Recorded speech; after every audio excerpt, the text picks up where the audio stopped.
ठीक है, let's go. All set. हाँ चलो। हाँ मतलब टेक वन तो ले ले बाकी ठीक देख। है. Okay, guys, welcome to the first podcast of the lastpage.co.in. The topic of our first podcast is Batman. We have already released two versions of our perspective and what we think of the Batman series. That was on Batman Begins and second on The Dark Knight. For The Dark Knight Rises, we thought of going with a full fledged group discussion because there are a lot of themes and topics in the movie, and it's better that we have multiple perspectives instead of sticking to one or two. So that is why we are here. We have Tanveer from I, Germany. He's doing his master's in UX design, a huge Batman fan. Then we have Siddhant. Siddhant is currently in Vijayawada, also a huge Batman fan, and we have ended up discussing Batman a lot of times, the movies and the philosophies. We have Sagar here. Uh, he has written the second article on the Dark Knight, a philosophical exploration, and he is the one who will probably bring in a lot of technical analogies and theories to the discussion. And we are looking forward to it. And we have Harshit. Harshit is doing his master in physics, and he has written one of our most popular articles on the blog. Also, going by what he's doing currently, his physics side, and similar to Sagar, a technical take on things. So, looking forward to some deep philosophical theories from Harshit as well. All right, and that's me, Ashay. I I'm a huge Batman fan, and I've played Batman-related games recently, and I'm already in the Batman zone. So let's see how B5 can discuss this epic trilogy, especially Dark Knight Rises.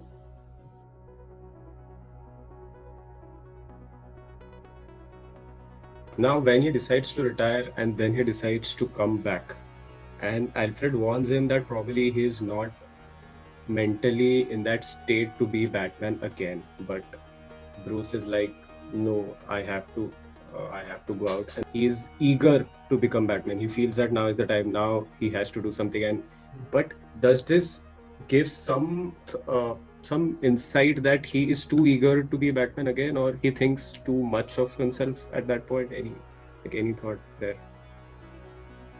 I think like yeah, Alfred, like there were some times in the movies where Alfred has addressed this point to a certain extent. He just kind of shouts to Bruce Wayne like, "You are not the only one who is taking care of Gotham," in that sense. And like I Right. think it kind of implies that Bruce Wayne always feels that he is the only one who can take care of Gotham in a particular sense. Uh, for me, I think on his behalf, it was a bit non-Batman-y or like non-Bruce Wayne kind of thing to do like act on his feelings first because Right. he was trained to be mentally strong, right? But I think like Right. here it is somewhere he gets emotionally involved into a situation rather than looking at it objectively. So, Right. going a bit technical here, so it's something that Batman suffers from is called a savior effect, savior complex, basically. So, what he tries to do is when once the city is under attack or something, right? His instincts like just tell him that okay, this city needs help, and he has been doing it for the last several years. Not sure how what's the time frame between Batman Begins and Dark Knight, but yeah, those 2 years when the city was at its most corrupt, that time he came and then he saved the city. So I think this, given the situation was very similar to what happened in Batman Begins. So given that it's like some kind of a deja vu that happens probably in that sense where Batman thinks, okay, this I've handled it before, something of this sort. Maybe now it's I have the expertise with me. I might as well just go and save the city, and and just ignores the fact that okay, the last 8 years I've not done anything. I've not been in touch with the city, whatever. He just, so I think it's the savior complex that has come back to him.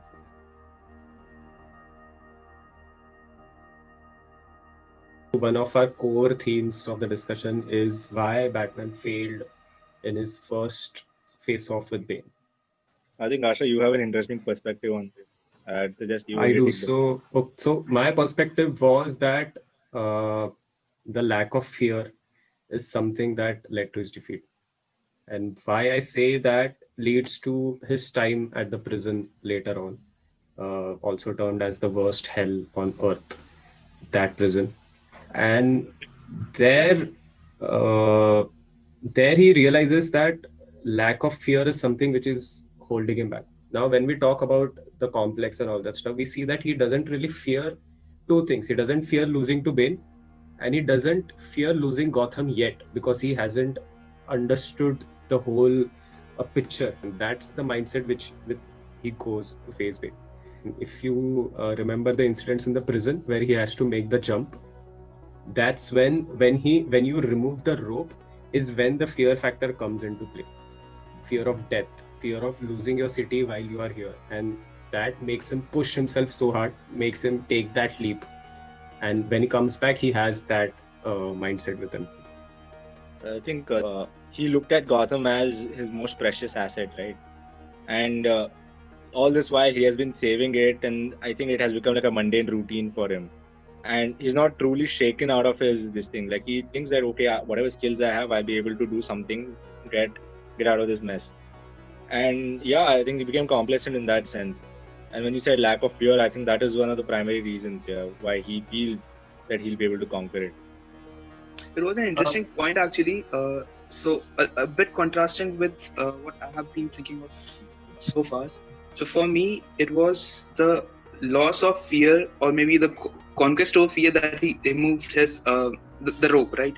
I mean, so what, like you said, Ashay, that it was the fear of losing that made him climb it, right?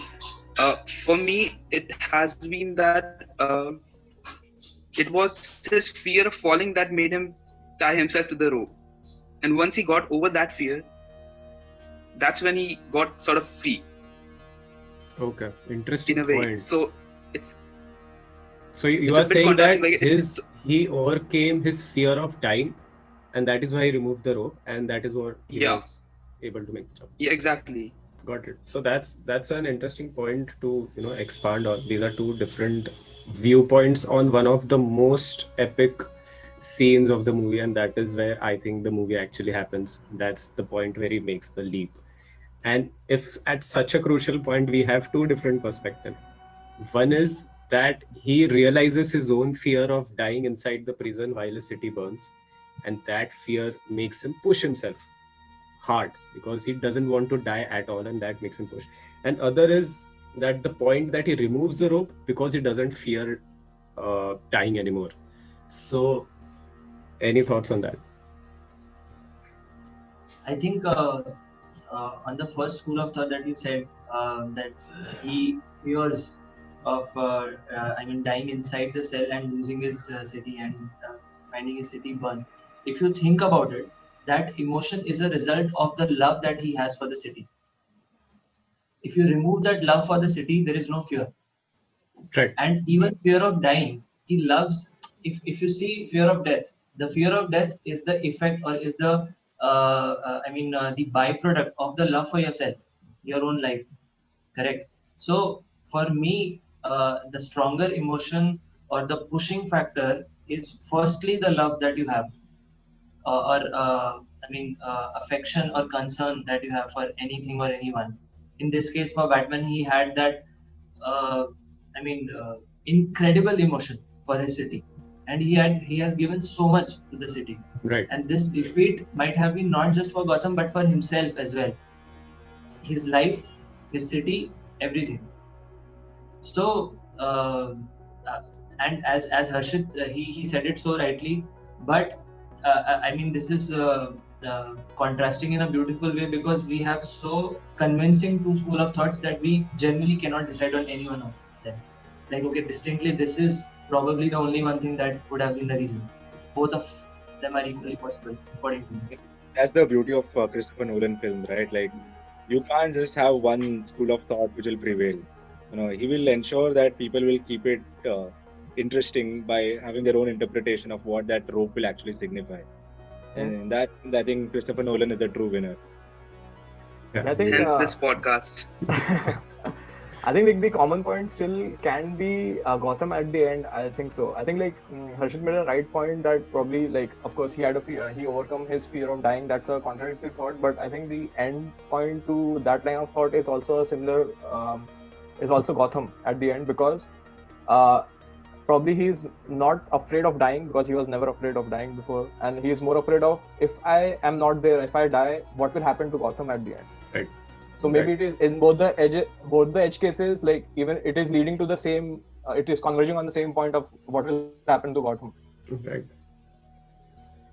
So if we So take the I example have of yeah okay. Harshit. So I don't remember the plot correctly, but like let's say if he didn't have the fear of dying, I mean, what was the primary reason he tied himself to a rope while jumping?